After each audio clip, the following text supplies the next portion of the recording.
بسم اللہ الرحمن الرحیم۔ السلام علیکم پیارے بچوں، کیسے ہیں آپ سب؟ آج ہم اپنی پہلی تجوید کلاس شروع کر رہے ہیں۔ کیا آپ جانتے ہیں تجوید کیا ہوتی ہے؟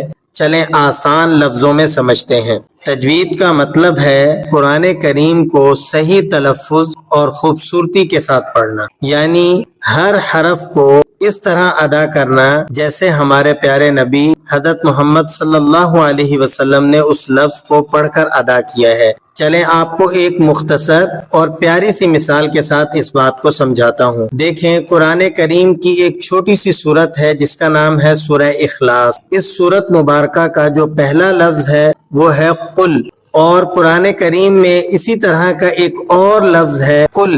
دونوں لفظوں میں فرق صرف ایک حرف کا ہے۔ سورۃ الاخلاص میں جو پہلا لفظ ہے اس میں پہلا حرف ہے قاف اور دوسرے لفظ میں پہلا حرف ہے کاف۔ قاف کی آواز گہری موٹی ہوتی ہے اور کاف کی آواز ہلکی اور پتلی باریک ہوتی ہے۔